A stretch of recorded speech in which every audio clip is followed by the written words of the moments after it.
부터 53장 12절까지 말씀으로 죄악을 담당한 종이란 제목으로 말씀을 나누겠습니다. 먼저 놀라운 종의 부분입니다. 13절 보라 내 종이 형통하리니 받들어 높이 들려서 지극히 존귀하게 되리라.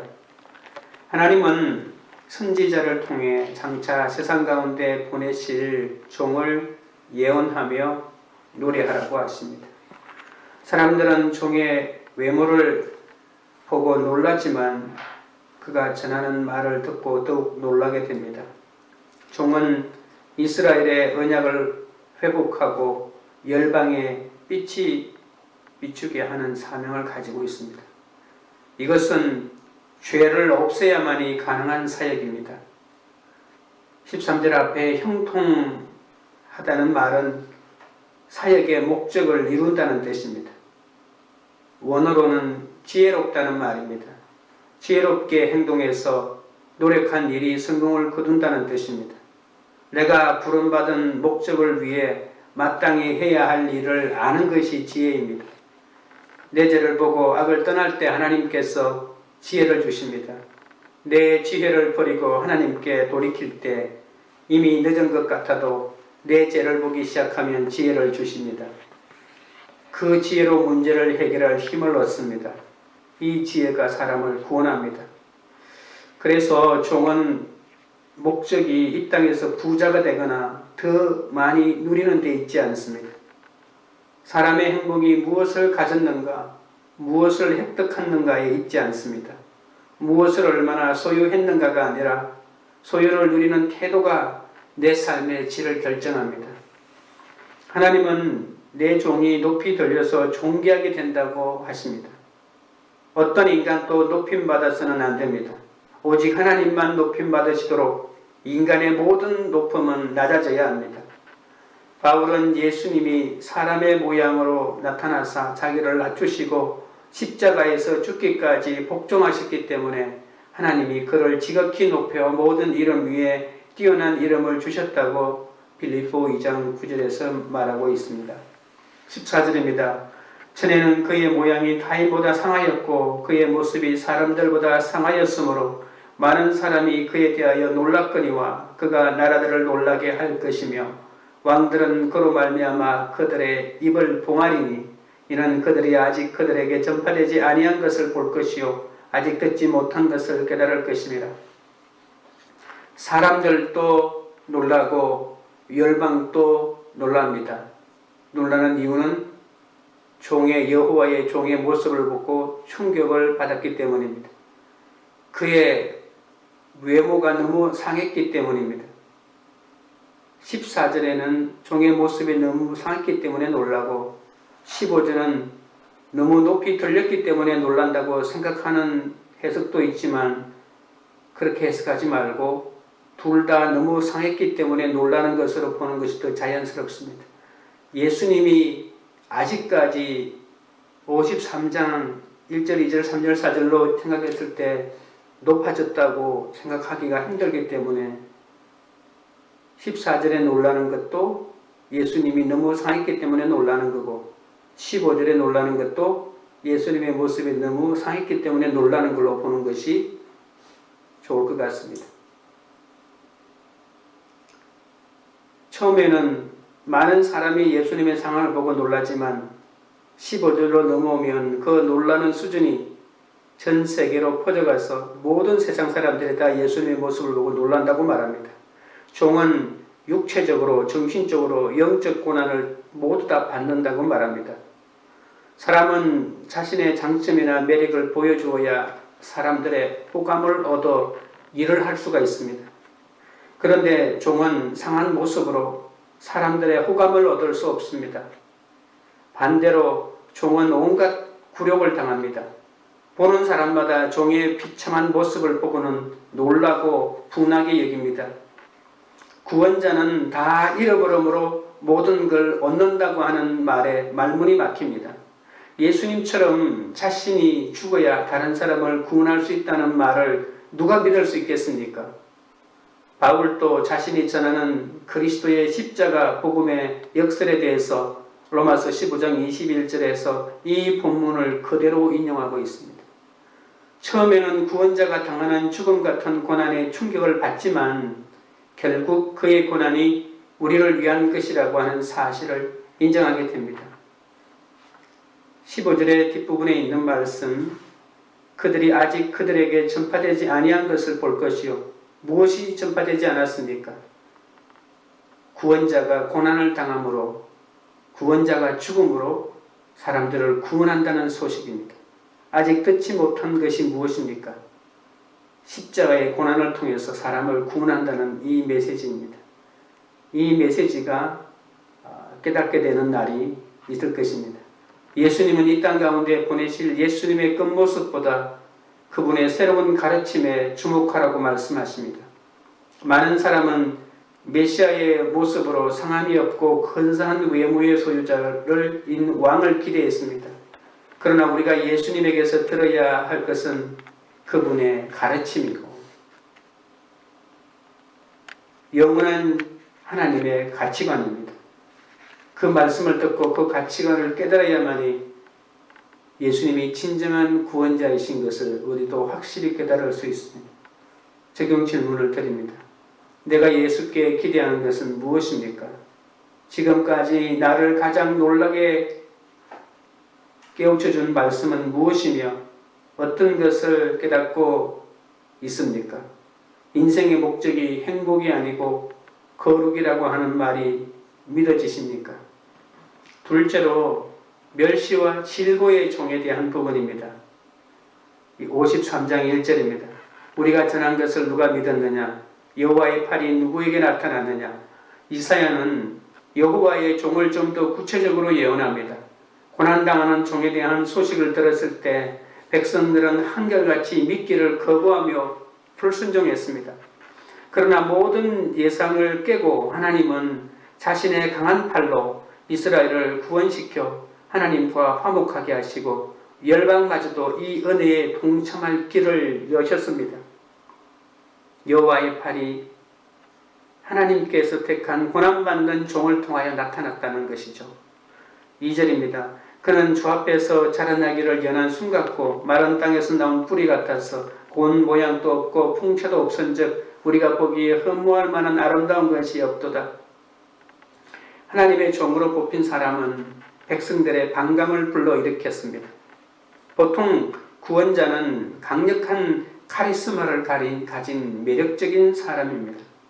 사람들을 자신에게로 끌어모으고 원하는 일을 하도록 사람들을 설득시키는 매력이 있었습니다. 그런데 여호와의 종은 전혀 이런 모습이 없습니다. 큰 나무도 아니고 꽃이 만발한 과일나무도 아니고 여린 순처럼 여리거나 노출된 뿌리에서 솟아나오는 기생뿌리처럼 아무 쓸모가 없어 정원사가 보자마자 싹둑 잘라내고 말 것입니다. 예수께서 베들레헴의 한 마구간에서 가난한 집안의 아기로 태어난 것을 생각해 보십시오. 이것은 우리가 생각하는 여호와의 강력한 팔이 아닙니다. 우리의 눈은 피상적인 화려함만 쫓아가는데 예수님에게는 어떤 화려함도 발견할 수 없습니다. 마치 국회의원 투표에서 아무리 뽑아주려고 해도 뽑을 수 없는 인물과 같습니다. 정당을 보고 정책을 보고 학력을 보고 인물을 봐도 도저히 뽑을 만한 구석이 없습니다. 3절입니다. 그는 멸시를 받아 사람들에게 버림받았으며 강고를 많이 겪었으며 질고를 아는 자라. 마치 사람들이 그에게서 얼굴을 가리는 것 같이 멸시를 당하였고 우리도 그를 귀히 여기지 아니하였도다 라고 합니다. 여호와의 종은 멸시를 당합니다. 멸시는 무가치하다고 여기고 어떤 주목도 하지 않고 무시하는 것을 말합니다. 처음부터 거절하는 것을 말합니다. 종이 아무리 말해도 사람들은 귀를 기울이지 않고 오히려 공동체로부터 그를 단절시켜 버리기까지 했습니다. 사람들은 이 종과는 어떤 관계도 맺지 않았습니다. 모르고 관계를 맺었다가도 바로 알고는 관계를 끊어버립니다. 그럼 과연 왜 여호와의 종은 세상 사람들에게 매력을 못 줄까요? 그에게는 늘 고통이 따르고 병을 앓고 있었다고 말합니다. 세번역 성경에는 이렇게 말합니다.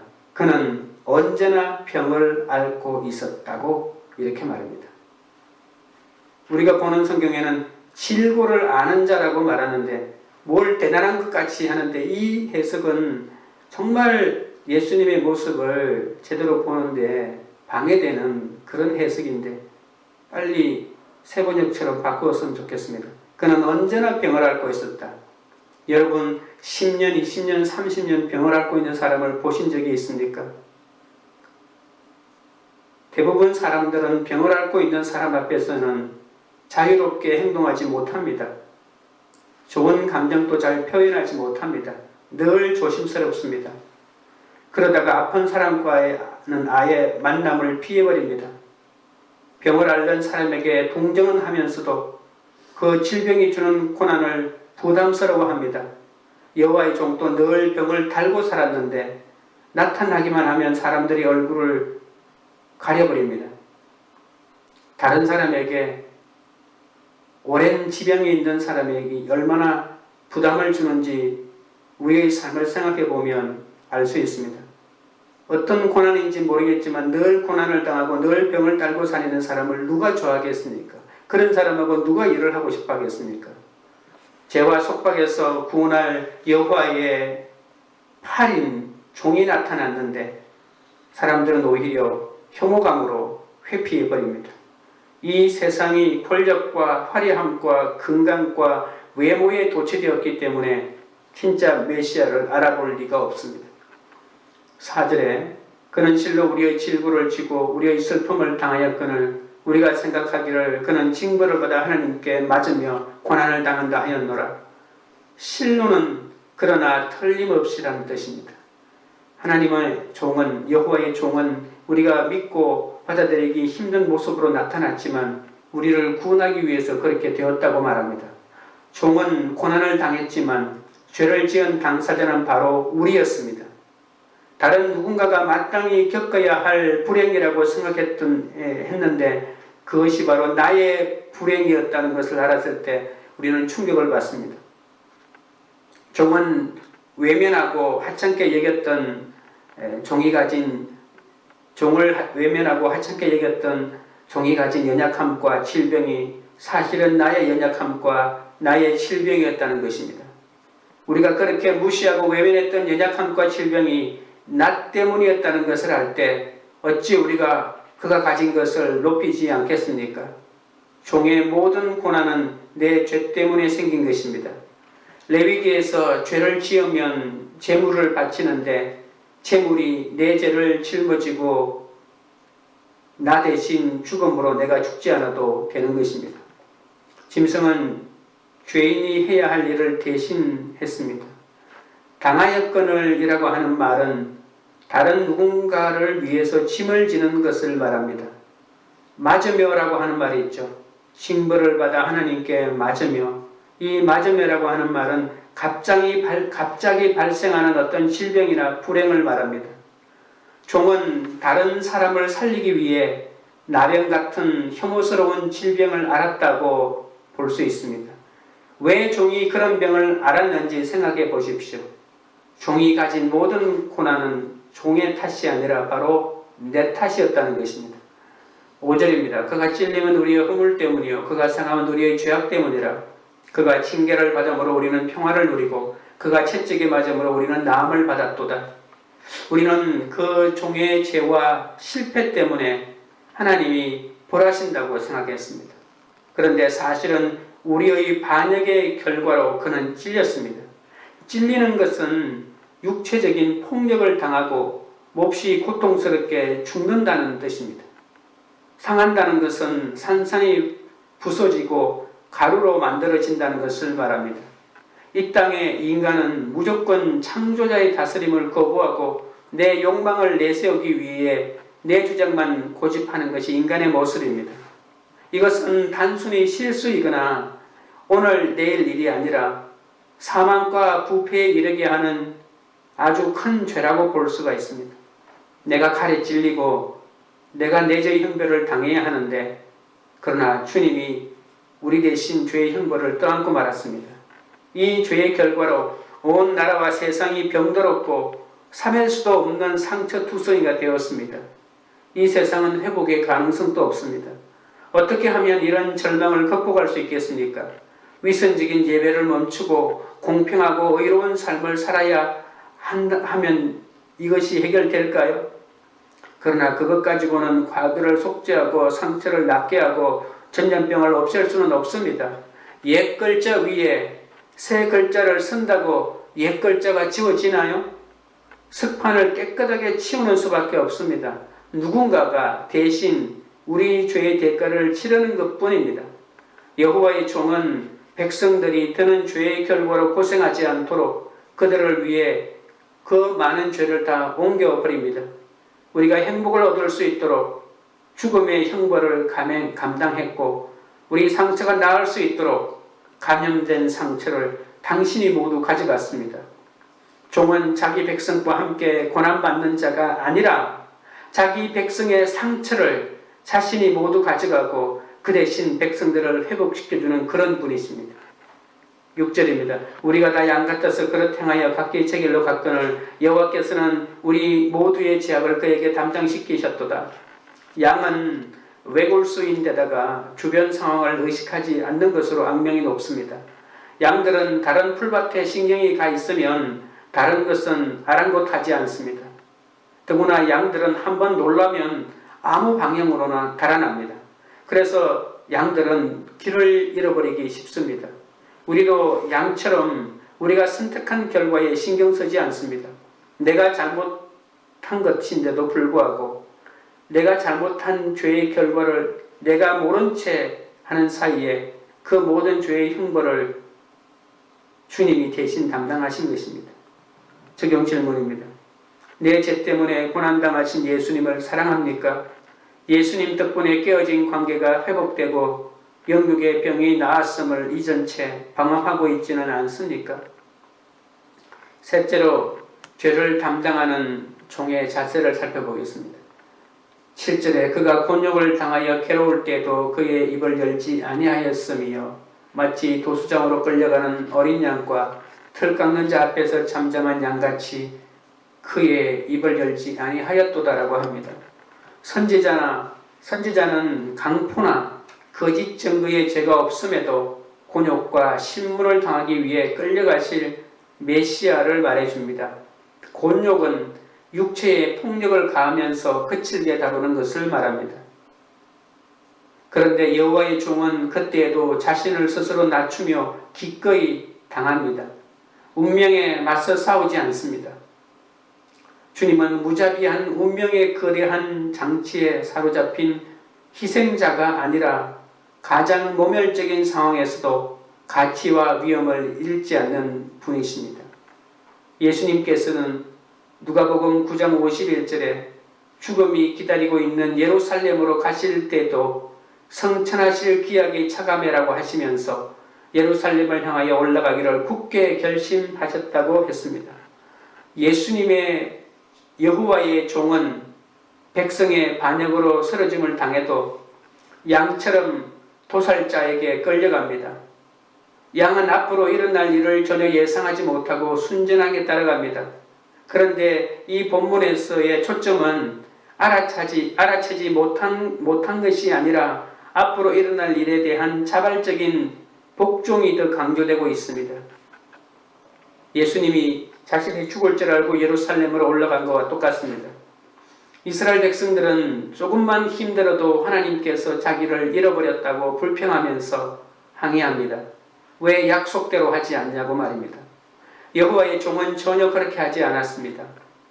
이 종은 끝까지 모든 사람이 실패라고 끝장났다고 할 절망의 순간에도 자신을 통하여 이스라엘을 구원하시고자 하시는 하나님의 목적을 바라보고 믿음으로 나아갔습니다. 8절입니다. 그는 곤욕과 신문을 당하고 끌려갔으나 그 세대 중에 누가 생각하기를 그가 살아있는 자들의 땅에서 끊어짐은 마땅히 형벌받을 내 백성의 허물 때문이라 하였으리요. 끌려간 종이 고난을 겪고 최후 선고를 받는 장면입니다. 하나님이 맡겨주신 사명은 완수했지만 종은 결국 사형을 선고받습니다. 살아있는 자들의 땅에서 끊어진다고 하는 것은 사형 선고를 받았다는 것입니다. 그것도 하나님에게서가 아니라 하나님의 주권을 거부하는 세상의 재판정에서 세상의 주권에 의해서 사형 판결을 받습니다. 하나님의 정의와 세상의 정의는 이다지도 다릅니다. 이 세대가 바로 예수님에게 사형 선고를 내린 재판정입니다. 9절입니다. 그는 강포를 행하지 아니하였고 그의 입에 거짓이 없었으나 그의 무덤이 악인들과 함께 있었으며 그가 죽은 후에 부자와 함께 있었도다. 여호와의 종은 죽은 후에도 그의 명예가 회복되지 않았습니다. 그는 죽음을 휘두르지도 거짓말도 하지 않았지만 악인들과 같이 취급받아 악한 사람들이 묻히는 무덤에 묻혔고 옳지 않은 부자들의 무덤에 함께 있는 모욕을 당했습니다. 구약성경의 지혜문학은 악인의 형통함에 대해서 문제를 제기합니다. 사람의 눈으로 보기에는 악인은 형통하고 의인은 죽어서도 불의한 취급을 받는 것 같지만 하나님께서는 이 모든 것을 반전시키시고 하나님의 종을 약속대로 존귀하게 만드신다고 합니다. 10절에 여호와께서 그에게 상함을 받게 하시기를 원하사 질고를 당하게 하셨은즉 그의 영혼을 속건 제물로 드리기에 이르면 그가 실을 보게 되며 그의 날은 길 것이요 또 그의 손으로 여호와께서 기뻐하시는 뜻을 성취하리로다. 하나님은 종을 상하게 하고 병들게 하며 그의 영혼을 속건 제물로 드린 것도 모두 자신의 의도였다고 당당하게 밝힙니다. 하나님은 자기 뜻대로 순종한 종이 잘 될 것이며 그가 다시 하나님의 세우신 뜻을 이루어 줄 것이라고 합니다. 여기서 종은 이미 속건 제물로 죽었는데 그의 길이 길 것이라고 하는 말은 무슨 뜻일까요? 그의 날이 길 것이라고 하거나 잘 된다고 하는 것이 무슨 의미가 있을까요? 그는 이미 죽었는데. 11절입니다. 그가 자기 영혼에 수고한 것을 보고 만족하게 여길 것이라. 나의 의로운 종이 자기 지식으로 많은 사람을 의롭게 하며 또 그들의 죄악을 친히 담당하리로다. 그러므로 내가 그에게 존귀한 자와 함께 몫을 받게 하며 강한 자와 함께 탈취한 것을 나누게 하리니 이는 그가 자기 영혼을 버려 사망에 이르게 하며 범죄자 중 하나로 헤아림을 받았으니라. 그러나 그가 많은 사람의 죄를 담당하여 범죄자를 위하여 기도하였느니라.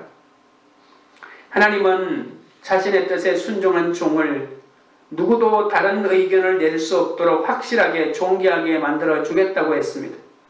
그는 존귀한 자들과 함께 자기 몫을 받으며 전리품을 나누겠다고 합니다. 하나님께서 원하시는 전리품이 무엇일까요? 바로 죄인입니다.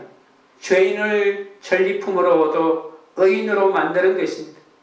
예수님은 세상 사람들처럼 세상의 재물을 얻는 것으로 기뻐하는 사람들이 아닙니다. 세상 사람들이 서다가 버린 금이나 은이나 그것이 예수님에게 무슨 소용이 있겠습니까? 예수님에게는 가장 귀한 것이 죄인입니다. 죄인들의 영혼입니다. 예수님은 전리품으로 죄인들의 영혼을 거두는 것입니다. 이것이 바로 하나님의 뜻이기도 합니다. 하나님께서는 무엇보다 종이 한 모든 일이 헛되지 않았음을 인정하고 그가 하는 모든 일을 친히 지켜보셨다고 말씀합니다. 십자가에 죽으신 그 사건을 통하여 죄인이 회복되고 의인이 되는 이 놀라운 광경이 어찌 헛된 일이라고 말할 수가 있겠습니까? 예수님은 범죄자 취급을 당하셨어도 기꺼이 죽음에 이르기까지 자신을 버리셨습니다. 세상은 종을 버렸지만 하나님은 자신을 신실히 따랐던 종에게 고난에 대한 응답으로 하나님의 공의를 선언하며 아무 죄가 없다는 것을 선언하십니다. 여호와의 종에게 죽을 죄가 없다는 것을 어떻게 하나님이 선언하셨습니까? 그것은 바로 예수님의 부활입니다. 예수님의 부활은 예수님이 아무 죄가 없다는 것을 증명하는 하나님의 선고였습니다.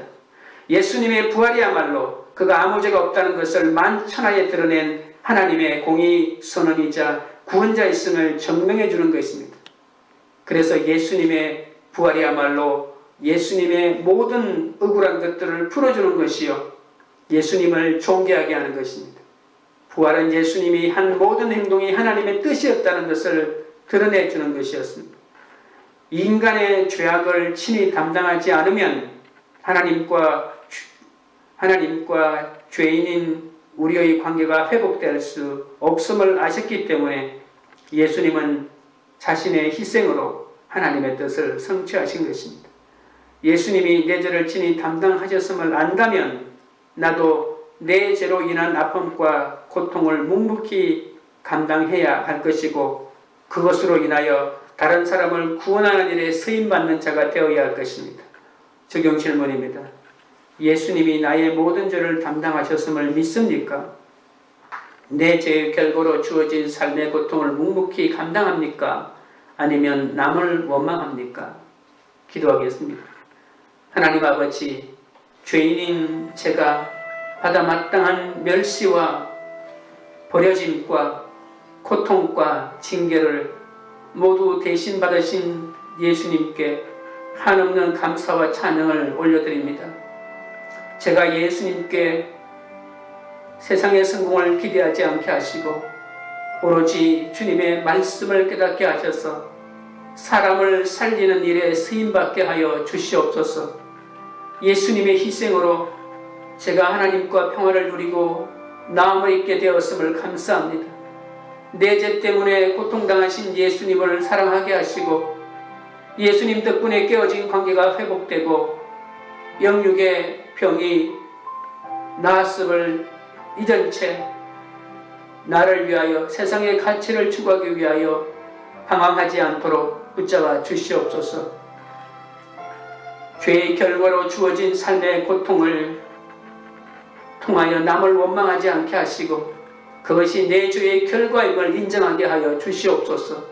나의 모든 죄악을 묵묵히 짊어지신 예수님을 바라보며 나도 십자가를 지고 하나님의 뜻을 이루는 인생을 살게 하여 주시옵소서. 코로나 바이러스가 확산되지 않도록 지켜주시옵고 이 어려운 시기를 주님이 주시는 은혜로 잘 극복해내도록 이 나라를 지켜주시고 이 모든 세계를 긍휼히 여겨 주옵소서. 예수 그리스도의 대속을 확신함으로 자기 죄를 고백하고 참 평화를 누리는 모든 가정들이 되도록 인도하여 주옵소서.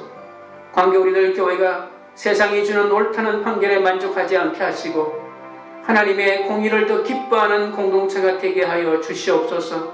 세상의 성공을 기대하지 않고 자신의 십자가를 지고 하나님의 뜻을 이루는 믿음의 공동체가 되게 하여 주시옵소서.